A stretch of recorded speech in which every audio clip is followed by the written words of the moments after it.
سورہ شعراء آیت 215 اعوذ باللہ السمیع العلیم من الشیطان الرجیم بسم اللہ الرحمن الرحیم وخفض اور جھکا دیجئے جناحہ کا اپنے بازو لمن اتبعک جو آپ کی پیروی کریں من المؤمنین ایمان والوں میں سے۔ اب یہ رسول اللہ صلی اللہ علیہ وآلہ وسلم کو اللہ کی طرف سے یہ حکم ہو رہا ہے کہ آپ اپنے بازو جھکا دیجئے، نیچے رکھیے ان کے واسطے جو ایمان والوں میں سے آپ کی پیروی کرنے والے ہیں، آپ کی اتباع کرنے والے ہیں۔ من اتباع کا اتباع کہتے ہیں بعینہ ہی ان کی وہی کام کرنا جو آپ کے آگے آپ کا رہنما کر رہا ہو، آپ کا لیڈر آگے پیچھے آگے آپ کے ساتھ ویسے قدم ان کے نقش قدم پر چلنا، اور چلنا بھی کیسا؟ لگن کے ساتھ، محبت کے ساتھ، دل جمی کے ساتھ۔ اب یہ بازوں کو جھکا دینے کا جو بات ہے یہ کیا ہے؟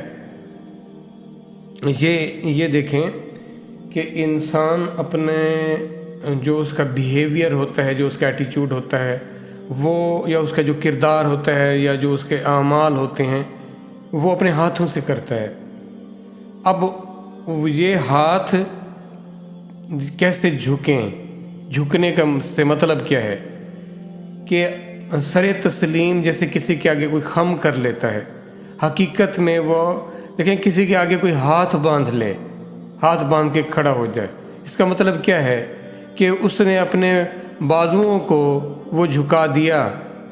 اب یہ اللہ کے رسول صلی اللہ علیہ وسلم سے فرمایا جا رہا ہے یہ آپ نے اپنا جو شفقت ہے، جو اپنی محبت ہے، وہ ان ایمان والوں کے لیے وقف کر دینی ہے۔ اس کا مطلب یہ ہوا کہ ایمان کیا وہ کمال لیول ہے یا درجہ ہے جو انسان کو کس درجے پر لے آتا ہے، جہاں پہ رسول اللہ صلی اللہ علیہ وآلہ وسلم کو یہ حکم ہو رہا ہے کہ آپ ان کے لیے شفقت کریں، نرمی کریں۔ تو وہ شفقت اور وہ نرمی کن کے حصے میں آئے؟ وہ جو آپ کی اتباع کریں۔ اب اتباع کرنے والوں کو رسول اللہ صلی اللہ علیہ وآلہ وسلم کو رحمت للعالمین بنا کر بھیجا گیا، اور ان کو جو وہ منصب عطا ہوا وہ تو رحمت ہی کا رحمت تھی۔ پھر ان سے یہ کہا جائے کہ آپ اپنی رحمت کو، اپنی شفقت کو اور انہینس کریں، اور بہتر کریں، اور بروئے کار لائیں۔ اور کن کے لیے لائیں؟ ایمان والوں کے لیے لائیں۔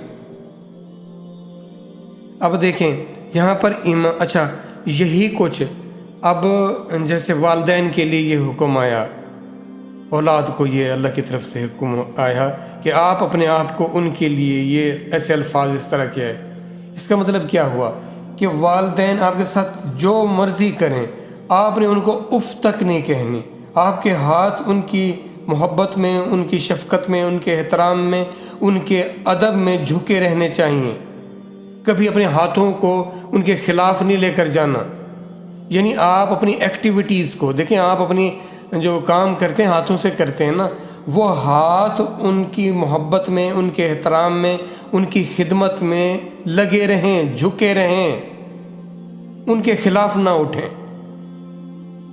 تو جیسے پرندہ اڑتا ہے نا، پرندہ اڑتا ہے اپنے بازوؤں سے اڑتا ہے، اور دیکھیں اس وقت وہ اپنی ٹانگیں سکیڑ لیتا ہے، سیدھی کر لیتا ہے، اور وہ اپنے بازو پھیلا لیتا ہے، اور وہ بازو پھیلا کر وہ اڑتا ہے، ان بازوؤں کے زور پر وہ اڑتا ہے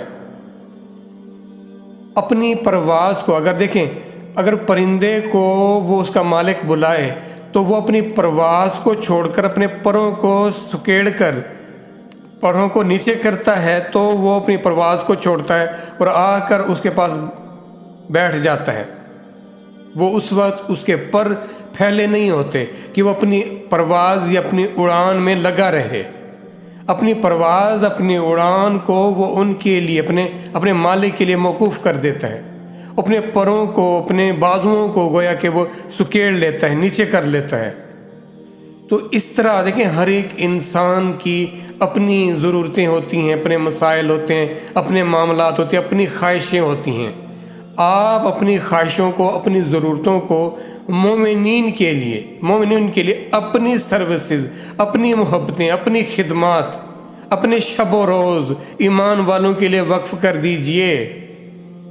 یہ اللہ کے رسول کو اللہ کی طرف سے حکم ہو رہا ہے ہمارے لیے، اگر ہم ایمان والے ہیں۔